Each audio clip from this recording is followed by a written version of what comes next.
অতীত জামানার একটা ঘটনা আমাদেরকে নবীজি শুনাইছে, মন দিয়ে শুনেন। ক্বালা রাজুলুন, এক ব্যক্তি মনে মনে নিয়ত করছে, লা তাসাদ্দাকান্না বিসাদাকা, আমি আজকে রাত্রে সদকা করব, এই নিয়ত করছে একটা লোক। করার পর ফা খরাজা বিসাদাকাতিহি, রাতের বেলা সদকা নিয়ে বের হয়। সদকা নিয়ে বের হওয়ার পর ফাওয়াদাহা ফি ইয়াদিস সারিকিন, একজন চোরের হাতে সদকা দিস। সদকা নিয়ে বের হইছে, একজন চোরকে দিছে সদকা। তো এই লোকটা চোররে সদকা দেওয়ার পর বাসায় আসছে, আসার পর রাতের বেলা ঘুমায় গেছে। ঘুমায় যাওয়ার পর ফাসবাহু ইয়াতাহাদ্দাসুনা তুসাদ্দিকাল লাইলাতা আলা সারিক, জনগণ সকালবেলা বলা বলি করতে লাগলো রাতের বেলা একজন চোরকে সদকা করা হয়েছে। ওই লোকটা যখন এই কথা শুনলো, শোনার পর ওই লোকটা বলল, আল্লাহুম্মা লাকাল হামদু আলা সারিক, আল্লাহরে বললেন, আল্লাহ তোমার প্রশংসা, আমি একজন চোরকে সদকা করলাম, আমার তো জানা নাই। আমি নিয়ত করলাম লা আতাসাদ্দাকান্না বিসাদাকা, আজকে রাত্রে আমি আবার সদকা করব। রাতের বেলা সদকা নিয়ে বের হয়। ফাওয়াদাহা ফি ইয়াদি জানিয়া, দ্বিতীয় রাতে একজন ব্যভিচারিণী নারীর হাতে সদকা দিস। প্রথম দিন চোর, দ্বিতীয় দিন একজন ব্যভিচারিণী নারী। এর টাকার বিনিময়ে নিজের পবিত্র সতীত্ব বিক্রি করে বেড়ায় এমন একজন নারীকে দ্বিতীয় দিন সদকা করছে। রাতের বেলা লোকটা ঘুমায়, সকালবেলা জনগণ বলা বলি করতে লাগলো, তুসাদ্দিকাল লাইলাতা আলা জানিয়া, রাতের বেলা একজন ব্যভিচারিণী নারীর হাতে সদকা করা হয়েছে। ওই লোকটা এবার আল্লাহর দিকে তাকায় বললেন, আল্লাহুম্মা লাকাল হামদু আলা জানিয়া, মাবুদ তোমার প্রশংসা, আমার তো জানা নাই আমি একজন ব্যভিচারিণী নারীকে সদকা করলাম। লা আতাসাদ্দাকান্না বিসাদাকা, আমি আবার নিয়ত করলাম আজকে রাতে আমি আবার সদকা করব। রাতের বেলা লোকটা সদকা নিয়ে বের হয়। রাতের বেলা সদকা নিয়ে বের হওয়ার পর ফাওয়াদাহা ফি ইয়াদি গনিহিন, 3 নাম্বার দিন একজন ধনী মানুষের হাতে সদকা দিস। এক ধনী মানুষ রাতের বেলা টাকার টেনশনে রাস্তায় হাঁটতেছে, এত টাকা পয়সা, রাতে টেনশনে ঘুম হয় না। এই ব্যক্তি কি করছে, রাতের বেলা রাস্তায় একজন লোকরে দেখছে, ওই বেটার হাতে সদকা দিয়ে দিস। ধনী মানুষও চিন্তা করতেছে ঘটনা কি, আমারে কি দিল, বুঝতেছে না, এ কিন্তু সদকা দিয়ে গেছে, মনে করছে ভিক্ষুক টিকুক রাত্রে হাঁটতেছে, দিয়ে দিস। রাতের বেলা ঘুমায় গেছে। সকালবেলা জনগণ বলা বলি করতে লাগলো, লোকটার কি সমস্যা? প্রথম দিন চোরের সদকা দিস, দ্বিতীয় দিন একজন ব্যভিচারিণী নারীকে সদকা দিস, তৃতীয় দিন এমন একজনকে সদকা দিয়েছে যাকে সদকা দেওয়া কোনো মতেই ঠিক না, একজন ধনী মানুষের হাতে সদকা দিস। এবার এই লোকটা আল্লাহর দিকে তাকায় বলে, আল্লাহুম্মা লাকাল হামদু আলা গানিয়িন, আল্লাহর কাছে বললেন, আল্লাহ আজকেও আমি জানতাম না আমি কাকে সদকা করলাম। প্রথম দিন একজন চোরকে দিলাম, দ্বিতীয় দিন একজন ব্যভিচারিণী নারীকে দিলাম, তৃতীয় দিন একজন ধনী মানুষকে দিলাম। আজকে আমার সদকা করার মতো অর্থ নাই, থাকলে আমি আবার আজকে সদকা নিয়ে বের হতাম। রাতের বেলা লোকটা ঘুমায় যায়। ফাউতিয়া ফাকিল আলা, স্বপ্নে তাকে বলা হয়, আম্মা সাদাকাতুকা আলা সারিক, প্রথম দিন যে তুমি চোরকে সদকা করলা, ফালা আল্লাহু আইয়াস্তাইফা আন সারিকাতিহি, তোমার টাকা পেয়ে এই লোকটা আর চুরি করবে না, হয়তো এমন নিয়ত করবে। দ্বিতীয় দিন ব্যভিচারিণী নারীকে তুমি সদকা করলা, ফালা আল্লাহা আনতাস্তাইফা আন জিনাহা, এই নারীটা টাকার লোভে মূলত তার সতীত্ব বিক্রি করত। তোমার সদকার টাকা পাওয়ার পর নারীটা হয়তো চিন্তা করবে, আমি তো টাকার জন্য আমার সতীত্ব বিক্রি করতাম, টাকা তো কিছু পেয়ে গিয়েছি, আমি কেন আবার আমার নিজের সতীত্ব বিক্রি করব। 3 নাম্বার দিন ধনীকে সদকা দিলা, ফলে আল্লাহু আইয়াতাবিরা, ধনী মানুষটা হয়তো উপদেশ গ্রহণ করবে, আহারে কতদিন যাকাত দিলাম না, সদকা করলাম না, আজকে একজন মানুষ গরিব ভাইবা আমাকেই সদকা দিয়ে গেছে, উপদেশ গ্রহণ করে এখন থেকে সে তার সদকা দিবে। স্বপ্নে জানায়া দেওয়া হয়, আমল আল্লাহর জন্য তুমি করেছিলা, কার কাছে দিয়েছ তোমার জানা নাই, আল্লাহ তোমার 3টা সদকা কবুল করে নিয়েছে। তাহলে আমাদের ইবাদত কার জন্য হতে হবে? আল্লাহর জন্য পরিশুদ্ধ হতে হবে, তাহলে আল্লাহ কবুল করে নেবেন। আচ্ছা, বুখারী শরীফের আরেকটা হাদিস শোনায় আপনাদেরকে, এটা মজার হাদিস, হাদিস নাম্বার 1422, মানে আগেরটা ছিল 1421, এটা 1422। এই হাদিসের ঘটনাটা বাপ ছেলে দাদা, ছেলে বাবা দাদা, ছেলে বাবা দাদা, বাকি হাদিসের পুরো ঘটনাটা হবে বাপের আর ছেলের কেন্দ্র করে, বাকি দাদার নামটাও আসবে। দেখেন কি কয়, ছেলের নাম মান, মিম আইন নুন, মান, মান কি নাম? মান। বাপের নাম ইয়াজিদ, বাপের নাম ইয়াজিদ, দাদার নাম আখনাস। এই মান ইবনে ইয়াজিদ বলেন, বায়াতু রাসূলুল্লাহি সাল্লাল্লাহু আলাইহি ওয়াসাল্লাম আবি ওয়া জাদ্দি, আমি আল্লাহর নবীর হাতে বায়াত হলাম, আমার বাবা বায়াত হলেন, আমার দাদাও বায়াত হলেন। বায়াত হওয়ার পর ফা খাতাবা আলাইয়া, আল্লাহর নবী এক বেটারে বললেন, তোমার মেয়েটা এই ছেলেটার কাছে বিয়ে দাও। নবী নিজেই বিয়ের প্রস্তাব দিয়ে একটা মেয়েকে আমার সাথে ফানকাহানি বিয়ের ব্যবস্থা করে দেয়। তো বিয়ে হওয়ার পর আমার আব্বা ধনী মানুষ, আমি গরিব মানুষ, বাপে ধনী ছেলে গরিব, আলাদা হয়ে গেছে আর কি, ছেলে গরিব বাপে ধনী। তো বাপে কি করছে, ওনার আব্বার নাম কি ইয়াজিদ, কানা আবি ইয়াজিদ আখরাজা দানারি ইয়াতাসাদ্দাকু বিহা, বাবা স্বর্ণ মুদ্রা নিয়ে বের হয়েছে সদকা করার জন্য গরিব মানুষরে। ফাওয়াদাহা ইনদা রাজুলিন ফিল মসজিদ, মসজিদে গেছে, যাওয়ার পর এক ব্যক্তির হাতে দিয়ে বলল, তুমি এক কাজ করবা, এই সদকাগুলা যাদেরকে যাদেরকে দেওয়া যায় তাদেরকে দিয়ে দিবা। স্বর্ণ মুদ্রা দিয়ে গেছে। ছেলে বলেন ফাজিতুহু, আমি ওই ব্যক্তির কাছে গেলাম। কার কাছে? আব্বা যার কাছে স্বর্ণ দিয়েছে, আমি গরিব মানুষ, আমি যাওয়ার পর বললাম আমারে দেন। কার সৎকা? মূলত সৎকাটা কার? বাপের। বাপে দিয়েছে একজন, আমারে দেন, নফল সৎকা। তুমি ওনারে দিছে, ছেলেরে দিছে। দেওয়ার পর ফাতাইতুহু বিহা, আব্বার কাছে আসছি স্বর্ণ নিয়ে। আমার আব্বা স্বর্ণ দেখে কয়, কি ব্যাপার, এই স্বর্ণ তোমার কাছে কেন? আব্বা আপনারা দিতে বলছেন। আর তুমি কেন? ওয়াল্লাহি মা ইয়াকা আরাদতু, আমি তো তোমাকে দেওয়ার নিয়ত করি নাই। বাবা আমি তো গরিব মানুষ, সমস্যা কি? নফল সৎকা, আমি তো। জাকাত কিন্তু দেওয়া যাবে না, জাকাত ছেলে বাবাকে, বাবা ছেলেকে দেওয়া যায় নাই, এটা কিন্তু নফল সৎকা, মাথায় রাখবেন। আব্বা একটু নবীজির কাছে যাই, চলেন দুজন। চলো। নবীজির কাছে গেছে। কথা বুঝে আসছে তো আপনাদের?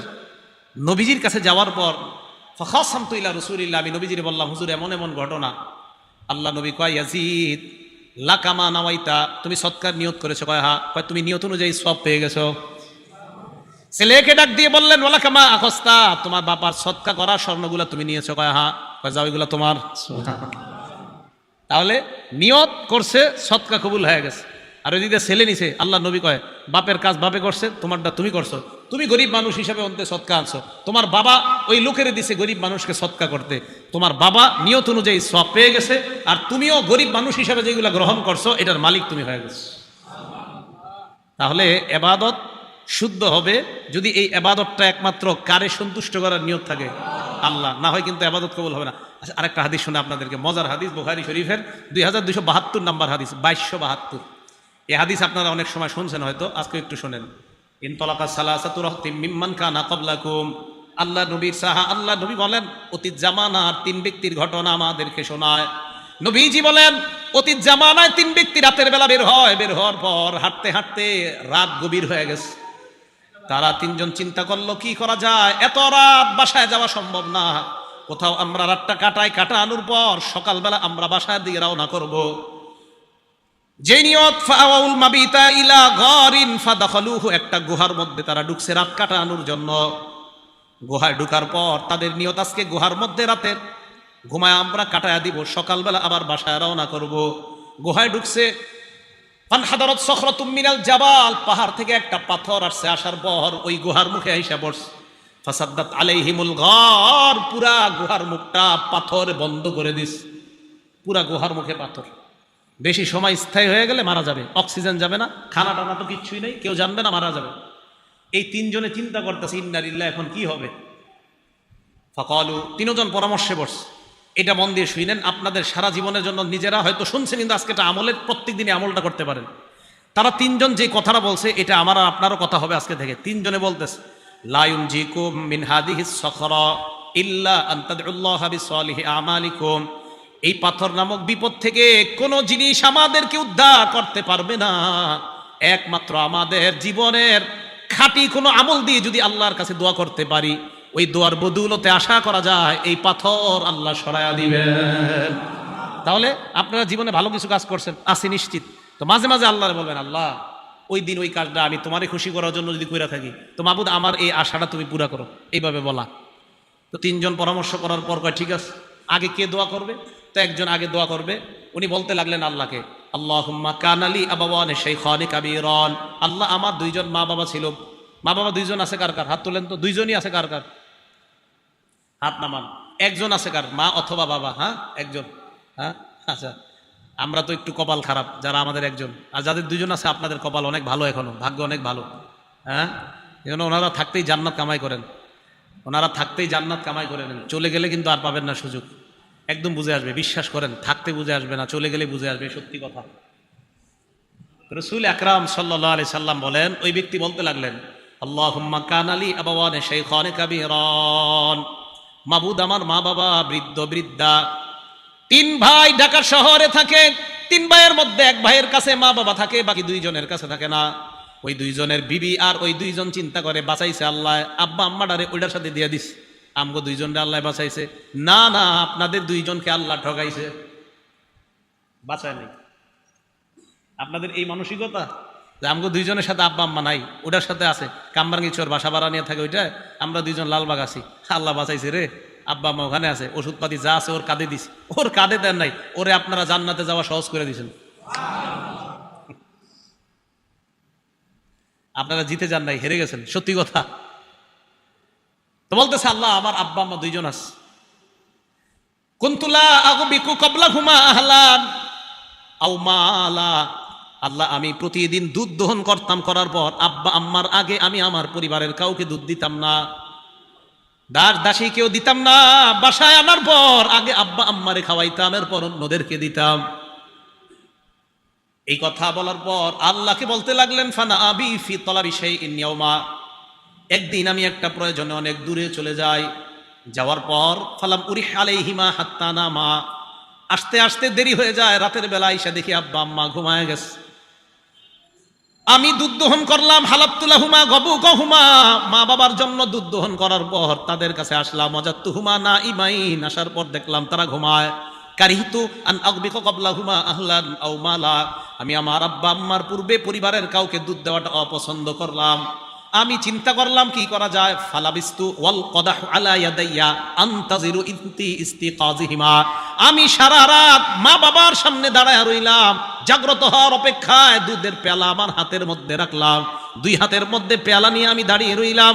হাত্তা বারাকাল ফাজরু, ফজরের সময় যখন হয়ে যায়, আব্বা আম্মা জাগ্রত হওয়ার পর সারিবা গাবু কহুমা, আমার আব্বা আম্মা আমার থেকে দুধ নিয়ে দুধ পান করেছে। মাবুদ সারা রাত মা বাবার জন্য দাঁড়ায় ছিলাম। ইন কুনতু ফাআলতু যালিকা ইবতিগা ওয়াজহিক, আমি যদি এই কর্মটা তোমাকে খুশি করার জন্য করে থাকি আল্লাহ, ফাফাররিজ আন্না মিন হাদিহি সখরাতি মা নাহনু ফি, আমাদের এই গুহার মুখ থেকে তুমি পাথর সরায়া দাও। আল্লাহ নবী বলেন এই দোয়া করার সাথে সাথে তিনজন গুহার মুখের দিকে তাকায়, তাকায় দেখে আস্তে আস্তে গুহার মুখ থেকে পাথরটা সরে যায়। নবীজি বলেন হালকা সরছে, লা ইস্তাতিউনাল খুরুজ, বের হতে পারে না, এতটুকু সরছে মানে ফাঁকা হয়েছে, একটু বাতাস টাতাস আসে, কিন্তু বের হতে পারবে না। এবার দ্বিতীয় জন দোয়া করতে লাগলেন, উনি বলতে লাগলেন আল্লাহুম্মা কানাত লি বিনতু আম, আল্লাহ আমার একটা চাচাতো বোন ছিল, কানাত আহাব্বান নাসি ইলাইয়া, এই বোনটা অনেক সুন্দরী ছিল, আমার কাছে খুব প্রিয় ছিল, তো ফারাদতুহা আন নাফসিহা, আমি তার সাথে অপকর্ম করতে চাইলাম। নাউজুবিল্লাহ বলেন, আবার বলেন নাউজুবিল্লাহ। আমার একটা চাচাতো বোন ছিল এরকম। তো বলতেছে ফামতানাত মিন্নি, আমি আমার বোনটাকে বললাম তুমি আমার সাথে, অনেক ছোট ছোট বাচ্চারা আছে আপনারা বুঝে নেন। তো যাই হোক, এই প্রস্তাব দেওয়ার পর তখন আমার বোনটা রাজি হলো না। হাত্তা আলাম্মাত বিহা সানাতুম মিনাস সিনিনা, একবার কি হলো, 1 বছর দেশে দুর্ভিক্ষ লাগলো, এই দুর্ভিক্ষের কারণে আমার বোনের উপরে গজব লাগছে, মানে অভাব অনটন দেখা দিছে, টাকা পয়সার অভাব লাগছে। ফাজাআতনি, আমার কাছে আসছে, আইসা কয় আমার কিছু টাকা পয়সা দিয়ে সাহায্য করো। ফাআতাইতুহা 20 ওয়া 100 দিনার, আমি তাকে 120 দিনার স্বর্ণ মুদ্রা দিলাম। আলা আন তুখাল্লিয়া বাইনি ওয়া বাইনা নাফসিহা, এই শর্তে আমার সাথে ওই কর্মটা করতে রাজি হতে হবে। বলেন নাউজুবিল্লাহ। ফাআলাত, সে রাজি হয়ে গেছে। রাজি হওয়ার পর হাত্তা ইযা কদারতু আলাইহা, আমি যখন পরিপূর্ণ সুযোগ গ্রহণ করলাম, করার পর আমি যখন তার সাথে এই অন্যায় কর্মটা করব, বোনটা আমার দিকে তাকায় কয় লা উহিল্লু লাকা হাত্তা তাফুদ্দাল খাতামা ইল্লা বিহাক্কি, আমার মোহর ভাঙ্গার অনুমতি আমি তোমাকে দিতে পারি না, তোমার জন্য বৈধ মনে করি না, তুমি চাইলেই অপকর্মটা করতে পারো, তবে আমার মোহর আছে একটা, ওই মোহরানা দিয়ে কোনো পুরুষ এখনো আমাকে বৈধ করে নাই, তুমিও বৈধ করো নাই। তুমি যদি মোহরানা পরিশোধ করে বৈধ করতে পারো তাহলে এটা হবে বৈধতার শুরুত, অবৈধভাবে আমি তোমার জন্য এই কর্মটা অন্যায় মনে করতেছি। ওই ব্যক্তি বলেন ফাতাহাররাজতু মিনাল বুকুই আলাইহা, আমার বোন এটা বলার পর আমার মাঝে তোমার ভয় সৃষ্টি হয়ে যায়, আমি এই অন্যায় কর্মটা করা, তার সাথে করাটা গুনাহ মনে করলাম। ফানসরাফতু আনহা, সেখান থেকে আমি ফিরে গেলাম। ওয়া তারাক্তুল্লাযী, আমি যে স্বর্ণ আমার বোনকে দিয়েছিলাম এটাও বললাম, অপকর্মের তো প্রশ্ন আসে না, 120 দিনার স্বর্ণ তোমাকে দিয়েছিলাম, এটাও আমাকে ফেরত দিতে হবে না। আল্লাহ আমি যদি তোমাকে খুশি করার জন্য সেদিন এই অন্যায় কর্ম থেকে ফিরে আসি আর এই টাকাগুলা মাফ করে দিছি, মাবুদ যদি তোমাকে খুশি করার জন্য হয়ে থাকে আমাদের এই গুহার মুখ থেকে তুমি পাথর সরায়া দাও। নবীজি বলেন তারা তাকায় দেখে আস্তে আস্তে পাথরটা আর একটু সরে যায়, গায়রা আন্নাহুম লা ইস্তাতিউনাল খুরুজ, তবে বের হওয়ার মতো এখনো সরে না। সরছে, বাকি আছে কয়জন? এই একজন কয় আল্লাহুম্মা ইন্নী ইস্তাজারতু উজারা, আল্লাহ আমি শ্রমিক নিয়োগ দিয়েছিলাম কাজে, ফাআতাইতু আজরাহুম, শ্রমিকদেরকে তাদের পারিশ্রমিক দিয়ে দিয়েছি, গায়রা রাজুলিন ওয়াহিদ, একজন ছাড়া। এক ব্যক্তি তার পারিশ্রমিক না গিয়ে চলে গেছে, হাদিসে আসছে ওয়া তারাকাল্লাযী লাহু ওয়া যাহাবা, তার পারিশ্রমিক না নিয়ে এসে চলে গেছে। আমি চিন্তা করলাম কি করা যায়, ফাসাম্মারতু আজরা, আমি তার পারিশ্রমিকটা ব্যবসায় খাটাইলাম। সুবহানাল্লাহ। এই যুগের গার্মেন্টস মালিকরা এটা করবে? আল্লাহ জানে, হয়তো করবে, আছে, ভালো মালিক থাকতেও পারে। আমি তার টাকাটা ব্যবসা খাটাইলাম, খাটানোর পর ফাকাসুরাত মিনহুল আমওয়াল, প্রচুর সম্পদ হয়েছে এই টাকায়। ফাজা আনি বাদা হিনিন, কিছুদিন পর আমার কাছে আসছে, আসার পর কয় আদ্দি ইলাইয়া আজরি, আমার পারিশ্রমিক দাও। আমি তাকে মাঠের কাছে নিয়ে গেলাম, নিয়ে যাওয়ার পর মাঠের দিকে তাকে বললাম তুমি মাঠের দিকে তাকাও, তো মাঠে তাকাইছে। তাকানোর পর দেখে ওট, গরু, ছাগল, বেড়া, বকরি, দুম্বা অনেক কিছু দেখা যায়, আর ওই জামানায় দাস দাসী এগুলাও দেখা যায়। ওই ব্যক্তি কয় আমাকে এইখানে কেন আনলা? শ্রমিককে মালিক জবাব দেয় কুল্লু শাইইম মা তারা মিনাল ইবিলি ওয়াল বাকরি ওয়াল গনামি ওয়ার রাকিক, এই যে গরু, ছাগল, ওট আর দাস দাসী যা দেখো সব তোমার। সুবহানাল্লাহ। এখন কথাটা শোনেন, হাদিসের কথা। ওই লোক কয় কি আতাস্তাহজিউ বি, আপনি কি আমার সাথে উপহাস করেন, ঠাট্টা করেন নাকি? ওই লোক জবাব দেয় ওয়াল্লাহি লা আস্তাহজিউ বিকা, আল্লাহর কসম আমি ঠাট্টা করছি না, সব তোমার। সেদিন তোমাকে খুশি করার জন্য যদি করে থাকি, লোকটাকে সব আমি দিয়ে দিলাম। এই লোকটাও সব রেখে একটা কিছু রাখে নাই, সব নিয়ে গেছে। আমি যদি এই আমলটা তোমার জন্য করে থাকি, তুমি পাথরের এই পাহাড়ের মুখ থেকে পাথর সরায়া দাও। নবীজি বলেন তারা তাকায় দেখে পাহাড়ের ওই গুহার মুখ থেকে পাথর পরিপূর্ণভাবে সরে যায়। খরজুয়ামশুনা, বের হয়ে তারা হাঁটতে লাগলেন। এই হাদিস থেকে বোঝা যায় আমল যদি আল্লাহর জন্য করা হয়, আর ওইটাতেও যদি আল্লাহরে অভিমান, মাঝে মাঝে আপনি চিন্তা করেন যে ওইটারে যদি ইয়া করে দোয়া করা যায়, আল্লাহ আমি না ওইটা করছি আপনারে খুশি করার জন্য, মাবুদ গো আপনি কবুল করে নেন, তো এইভাবে যদি আল্লাহকে বলা যায়, আর এটা আসলে যদি আল্লাহর জন্য হয়, আল্লাহ দোয়া কবুল করে নেন। কথা কি বুঝে আসছে সবার? আরেকটা হাদিস শোনাই, তিরমিজি শরীফের 2325 নাম্বার হাদিস, 2325 নাম্বার হাদিস। এই হাদিসটা মুখস্থ করতে হবে সবার। কি করতে হবে? বলে না কি করতে হবে? আরে হ্যাঁ, নবীজি মুখস্থ করাইছে সাহাবাদেরকে, তো আমি তো আপনাদেরকে মুখস্থ করাইতে হবে, নাহলে তো হবে না। এই হাদিস সাহাবাদেরকে নবীজি মুখস্থ করাইছে, তা আপনাদেরকে মুখস্থ না করাইলে তো হবে না। কি তৈরি আছেন তো? হ্যাঁ, বাকি আশার বাণী হলো আপনাদের আরবিটা মুখস্থ করতে হবে না, বাংলাটা করলেই চলবে। ঠিক আছে তো? আরবিটা ওলামায়ে কেরাম ওনারা পারে, কিন্তু আপনারা যারা সাধারণ, আরবিটা দরকার নেই, আপনারা বাংলাটা। এখন আগে শোনেন হাদিসটা। নবীজি বলেন সালাসাতুন উকসিমু আলাইহিন্না, 3 ব্যক্তির ব্যাপারে তোমাদেরকে আমি শপথ করব। কয় ব্যক্তি? এটা মুখস্থ করা লাগবে না, এটা তারপরে শোনেন খালি। এরপরে নবীজি বলে এই 3 ব্যক্তির কথা বলার পর আমি তোমাদেরকে একটা হাদিস বলবো, এই হাদিসটা সবাই মুখস্থ করবা। এখন আমি আপনাদের সামনে 3 ব্যক্তির কথা প্রথমে বলবো, এরপর একটা হাদিস বলবো, এই হাদিস সবাই মুখস্থ করতে হবে। ঠিক আছে তো ইনশাআল্লাহ? নবীজি বলেন 1 নাম্বার, মা নাকস মালু আব্দিম মিন সাদাকা, সদকা করলে সম্পদ কমে না। সুবহানাল্লাহ। আল্লাহ নবী কয় আল্লাহর কসম, সদকা করলে সম্পদ কমে না। 2 নাম্বার নবী বলেন মা সুলিমা আব্দুন মাজলিমাতান ফাসবারা আলাইহা ইল্লা জাদাহুল্লাহু ইজ্জা, আল্লাহর কসম কোন বান্দাকে যখন অত্যাচার করা হয়, জুলুম করা হয়, তার মর্যাদা আল্লাহ দিন দিন বৃদ্ধি করা হয়। এই হাদিসটা পড়ার পর আমাদের অনেক মুহতারামদেরকে নিয়ে আমি স্বপ্ন দেখতেছি, আমাদের অনেক শ্রদ্ধেয় ব্যক্তিত্বদেরকে নিয়ে স্বপ্ন দেখি, আর ডেলি আল্লাহর কাছে বলি আল্লাহ আপনার নবী কসম খায় বলছে যারে যত বেশি জুলুম করা হবে তার মর্যাদা আপনি তত বাড়ান। আল্লাহরে বলি কিছু কথা তখন দিল থেকে, কি বলি কোন একদিন বলবো কি বলি। তো 2 নাম্বার, যাকে জুলুম করা হয় সে যদি ধৈর্য ধারণ করে তার মর্যাদা আল্লাহ বাড়ায় দেয়। অপেক্ষা থাকেন, একটু ধৈর্য ধরেন সবাই ইনশাআল্লাহ। 3 নাম্বার, ওয়ালা ফাতাহা আব্দুন বাবা মাসআলা, কোন ব্যক্তি যদি ভিক্ষার হাত বাড়ায়, কিসের হাত? ভিক্ষার, মানে ওর মনে করেন 400 মণ 300 মণ ধান পায়, এরকম ভিক্ষুক আমি চিনি যে ব্যক্তি 100 মণ 200 মণ ধান হয় তার, কিন্তু আপনার ওই একটা অভ্যাস হয়ে গেছে যে ভিক্ষা করুন। তো নবীজি বলেন ইচ্ছা করে যদি কেউ ভিক্ষার হাত বাড়ায়, ওরে মরণ পর্যন্ত আল্লাহ এই হাত পাতায় থাকবে, আল্লাহ মরণ পর্যন্ত ওর অভাব অনটনের দরজা বন্ধ করবে না, কোথাও না কোথায় তার অভাব লাগায় দেবে। এই 3টা শপথ করে বলার পর নবীজি কয় এখন তোমাদেরকে একটা হাদিস বলবো, এটা মুখস্থ করো। আগে আপনাদেরকে সংক্ষেপে মুখস্থ করে হাদিসটা, পরে ব্যাখ্যা বলবো, আগে বাংলাটা মুখস্থ করেন। বলেন যাকে আল্লাহ বিদ্যা এবং সম্পদ দিয়েছে, বলেন কত? 1 নম্বর, যাকে আল্লাহ বিদ্যা এবং সম্পদ দিয়েছে। 2 নম্বর, যাকে আল্লাহ শুধু বিদ্যা দিয়েছে সম্পদ দেয় নাই, বলেন। 3, যাকে আল্লাহ সম্পদ দিয়েছে বিদ্যা দেয় নাই। 4, যাকে আল্লাহ সম্পদও দেয় নাই বিদ্যাও দেয় নাই। আচ্ছা, আমি আবার বলি, আপনারা এবার মন দিয়ে শোনেন, পরে আবার জিজ্ঞাসা করলে আপনারা বলবেন। 1 নম্বর, যাকে আল্লাহ বিদ্যা সম্পদ উভয়টা দিয়েছেন। 2 নম্বর, যাকে আল্লাহ বিদ্যা দিয়েছেন সম্পদ দেননি। 3 নম্বর, যাকে আল্লাহ সম্পদ দিয়েছেন বিদ্যা দেননি। 4 নম্বর, যাকে আল্লাহ সম্পদও দেননি বিদ্যাও দেননি। এবার আপনারা বলবেন, আমি আঙ্গুল তুলছি, বলেন। 1 নম্বর, 2 নম্বর, 2 নম্বর, আপনি কি বললেন? হ্যাঁ, 2 নম্বর, যাকে আল্লাহ। 3 নম্বর, 4 নম্বর,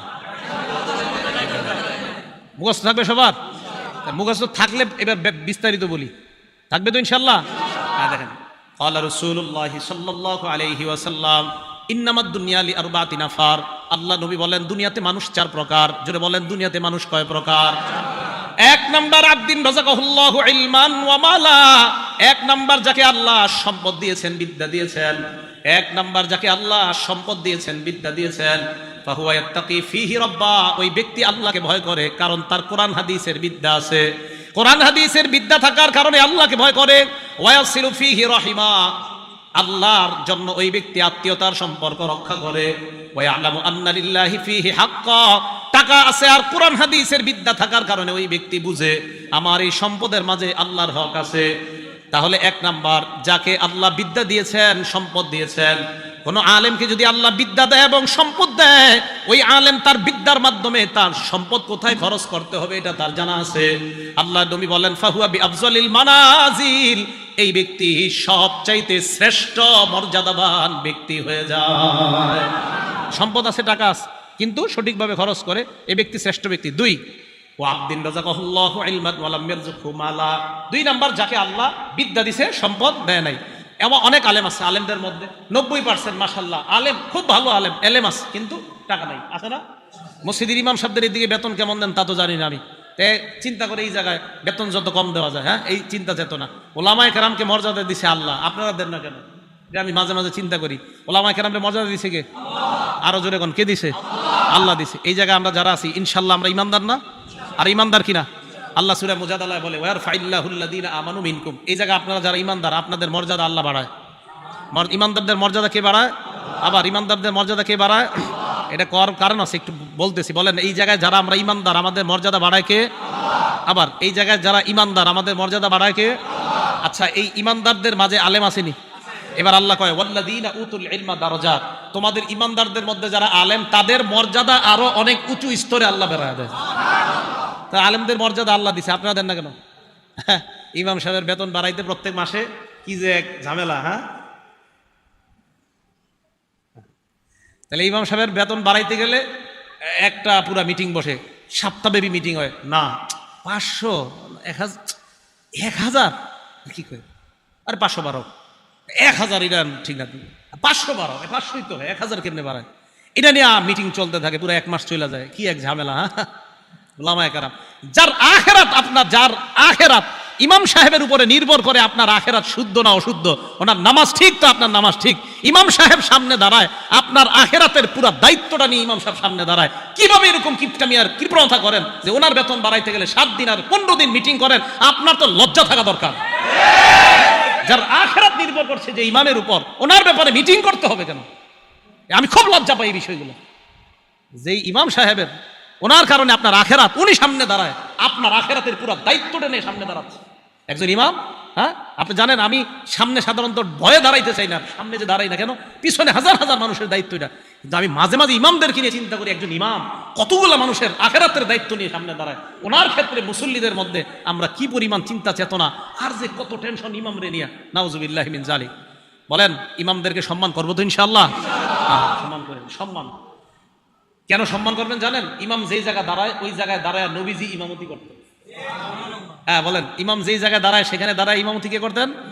আবার বলেন, যেই জায়গায় ইমাম সাহেব দাঁড়ায় ওখানে দাঁড়ায় ইমামতি কে করতেন? ঠিক আছে, সম্মান আরো কমানো না, যদি বুঝলেন তো ভালো কথা, না বুঝলে আর বোঝানো যাবে না।